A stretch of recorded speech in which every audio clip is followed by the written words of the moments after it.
Coders.com। Hello coders, welcome to channel coder ji. और आज हम अपना अगला क्वेश्चन करने जा रहे हैं, क्लियर डिजिट्स। तो ये है क्वेश्चन नंबर 3174 लीड कोड पे, which is related to stacks. So you are given a string and task is to remove all digits by doing this operation repeatedly. Delete first digit and closest non digit character to its left. Okay, यानी कि आपको digit को remove करना है string में से और उसके जस्ट लेफ्ट साइड वाला non digit character. So return the string after removing all digits. ठीक है, तो जैसे इनपुट है ABC, तो इसमें कोई भी डिजिट नहीं है, तो आपको सिंपली इसी को रिटर्न कर देना है। लेकिन ये जब आ जाएगा CB34, तो ये कैसा होगा? सबसे पहले C एक कैरेक्टर है, पुश कर देंगे स्टैक में, देन फिर B, इसे भी पुश कर देंगे। देन जैसे ही हमें कोई भी डिजिट इनकाउंटर होगी तो हम जस्ट इसके लेफ्ट वाला पॉप कर देंगे, यानी कि B के बाद 3 है, सो B को हम पॉप कर देंगे। नाउ रिमेनिंग रह जाएगा C। ठीक है, देन 3 तक तो हम कर चुके थे। जैसे हमें 4 इनकाउंटर होगा तो हम C को भी पॉप आउट कर देंगे। सो लास्ट में हमारे पास एम्प्टी स्ट्रिंग रह जाएगी, देन हम एम्प्टी स्ट्रिंग ही रिटर्न कर रहे होंगे। तो इसे करने के लिए सबसे पहले मैं एक इंट टाइप का स्टैक बना लेता हूँ, st नाम का। ओके, नाउ फॉर ऑटो एक लूप चलाते हैं, IT मान लेते हैं, for auto IT in str। तो जब तक मेरी स्ट्रिंग में IT के लिए, देन इफ IT जो है वो मेरा A से लेके एंड Z तक के बीच में है।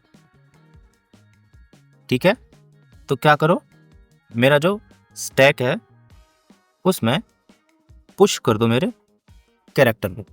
ठीक, नाउ यहाँ पे कैरेक्टर पुश हो गया। सो अगर मेरा जो स्टैक है वो एम्प्टी नहीं है तो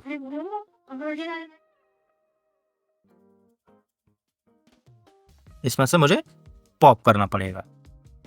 ठीक है, क्योंकि या तो कैरेक्टर होंगे या कैरेक्टर नहीं होंगे, और कैरेक्टर नहीं है तो फिर डिजिट्स ही हैं, तो यहाँ से हम इसको पॉप करना स्टार्ट कर देंगे। सो इफ यहाँ पे एल्स तो T। ओके, नाउ एक खाली स्ट्रिंग लेते हैं एम्प्टी एंड इसमें अपने आंसर को स्टोर करते हैं। सो व्हाइल जब तक मेरा स्टैक एम्प्टी नहीं हो जाता,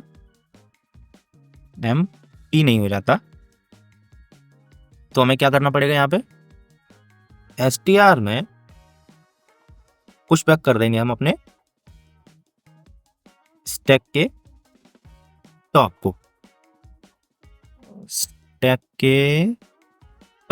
को, ओके।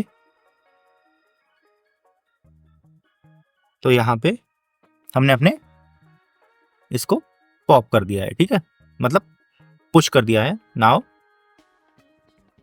इसको कर देंगे हम पॉप। ओके, नाउ अब जो स्ट्रिंग में हमारा गया होगा वो रिवर्स ऑर्डर गया होगा। ठीक है, क्योंकि स्टैक से जब हम पॉप करते हैं तो पीछे की तरफ से वैल्यूज निकलती हैं।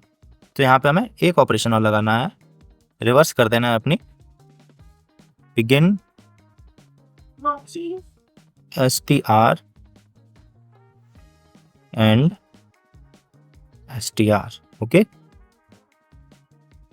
सो यहाँ पे ये हो गया। रिवर्स करने के बाद अपनी स्ट्रिंग को रिटर्न भी करना है। सो नाउ इसको रन करते हैं एंड कुछ गलती हो गई। ओके, S नहीं है यहाँ पे, ST है, ST। सो यहाँ रन करते हैं फिर से। Okay, accepted and then submit.